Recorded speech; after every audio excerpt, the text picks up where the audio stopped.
everyone, it's Miss Sonia with Miss Roxanne, and today Miss Roxanne is going to tell us all about a special area of our children's room. Miss Roxanne, what section are you going to teach us about today? Today I'd like to talk about the section right here in the library, and we give it a few different names. We might call it the beginner reader section. Sometimes people know it as the leveled reader section or the easy reader section.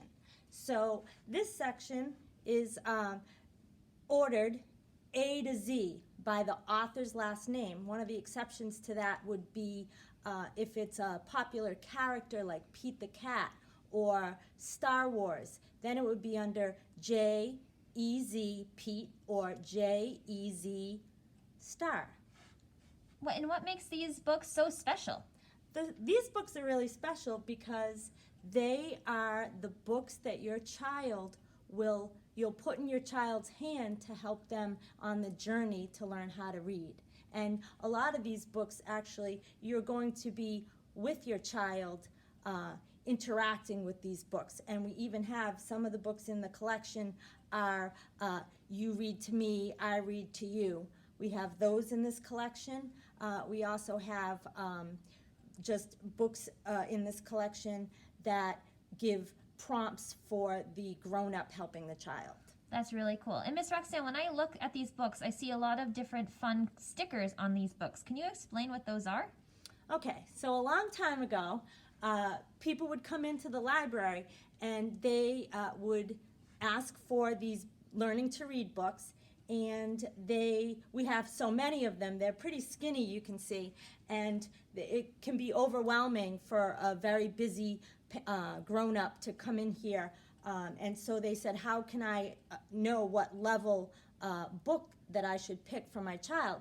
So we looked at a few different systems, leveling systems. One of them was Fountas and Pinnell, and which is also the guided reading which Shrewsbury Schools uses to help level the children.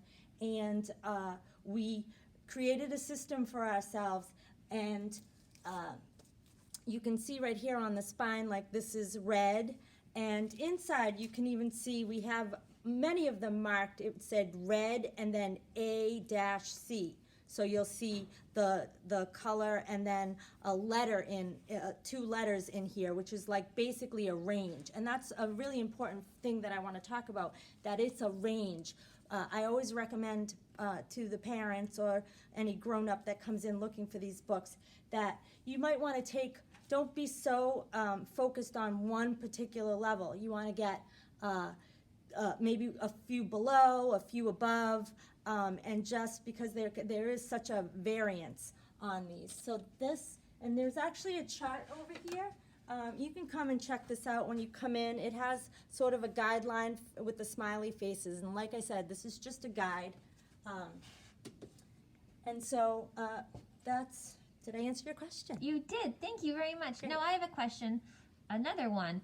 So we can't come into the library right now because of the pandemic. How can we know what early reader is best for us? That's a great question.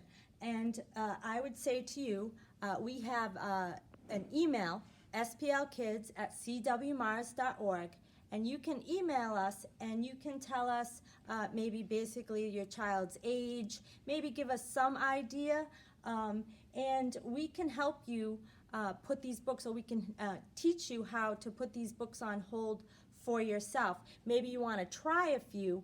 And one of the reasons why we did this, to get back to the previous question, is different publishers have different levels. We have, say, you've heard this, like the I Can Read, and it looks like this. And then there's a different series. Let's find one. Oh, this is probably pretty familiar to people, the Dr. Seuss beginner books. These aren't all written by Dr. Seuss, by the way, and that's maybe a story for another time. But all these publishers, they level them 1, 2, and 3. And so when you would say to us, oh, I want a level 1 book, well, it depends on what publisher. So maybe you could find a publisher that you really like and sort of stick with that, and then you could travel up the levels in that particular publisher's series. Great. Well, I don't think I have any more questions for you, Miss Roxanne. Thanks for sharing all this information about beginner readers. You're welcome.